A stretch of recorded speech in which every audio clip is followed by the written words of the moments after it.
ফারিসের মামা বাসায় গিয়ে আজকে আমরা কী করলাম, কী খাওয়া দাওয়া করলাম, কী এনজয় করলাম থাকছে আজকে এই ভিডিওতে। ভিডিওটি দেখতে হলে আমার সাথেই থাকুন। হ্যালো গাইস, আসসালামু আলাইকুম।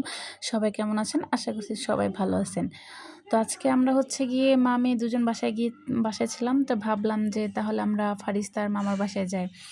আর বিগত কালকে ফারিস্তা নিজেই বলতেছিল যে ওর বড় মামার বাসায় যাবে আর কি। তো ঘুম থেকে উঠে তো আমি ভাবলাম তাহলে ফারিস্তাকে নিয়ে যাই, যেহেতু মেয়েটা বাসায় সারাদিন একা একা থাকে। ফারিসার বাবা তো আর বাসায় ছিল না, তো ভাবলাম তাহলে ওকে নিয়ে যাই। তো এই তো রাস্তা দিয়ে ওকে নিয়ে বের হলাম।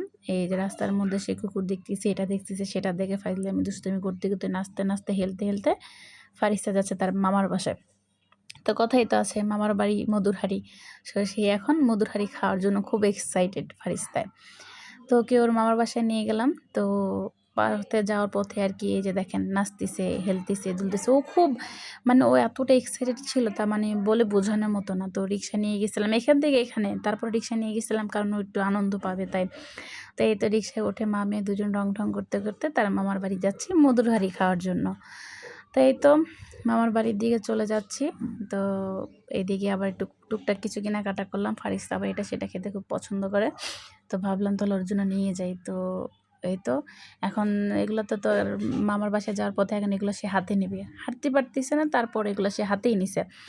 আচ্ছা যাই হোক, তো আমি 5 তলা সিঁড়িতে উঠতে উঠতে আমি হাঁপায় গেছি। তো আমি বলতেছি কি ফারিস্তা তাহলে তুমি সিঁড়িতে উঠো। তো দেখেন তার সিঁড়িতে ওঠার অবস্থা। তো ফ্লোরটার মধ্যে তো প্রচুর গেট ছিল, ভালো করে উঠতে পারতেছিল না, ধরে ধরে এভাবে উঠতেছে। ও এতটা এক্সাইটেড ছিল যে ও সিঁড়ি থেকে উঠতে গিয়ে কয়েকবার পড়ে গেছে। এগুলো নিয়ে সে তার মামার বাড়ি যাবে।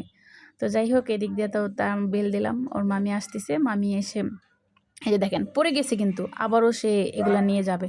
তো এদিকে আসছে ওর মামি, ওকে কোলে নিল। তো আমরা ভিতরে আসলাম। আর এই হচ্ছে তাদের নতুন সংসার, টোনাটুনি দুজন, তাদের নতুন সংসার। সবাই তাদের জন্য দোয়া করবেন যেন সুখে শান্তিতে থাকতে পারে, এতটুকুই চাওয়া।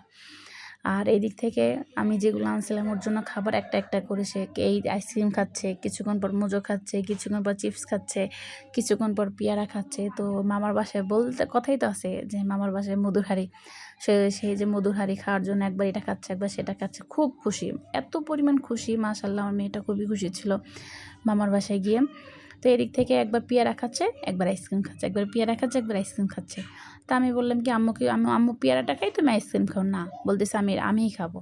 এখন আমি বলতেছি কি ফারিসা তোমার মামার বাসায় কেমন লাগতেছে, তখন তার অনুভূতি সে প্রকাশ করছিল যে না খুব ভালো লাগতেছে। তো মাশাআল্লাহ, আমার মেয়েটার জন্য সবাই দোয়া করবেন। আর এই ড্রেস পরাটাকে মাশাআল্লাহ আরও বেশি সুন্দর লাগতেছিল। তো এদিক থেকে আর কি আমি এবার বলতেছি আমি একটু মোজো খাবো। এখন সে বলতেছে না আমাকে মোজো দিবে না। তো তার মামির জন্য পেয়ারাটা নিয়েছিলাম। মামি একটু অসুস্থ, এখনও এই পেয়ারা কামড় দিতেছে, এটা কামড় দিতেছে, এদিক কামড় দিচ্ছে, সেদিক কামড় দিতেছে।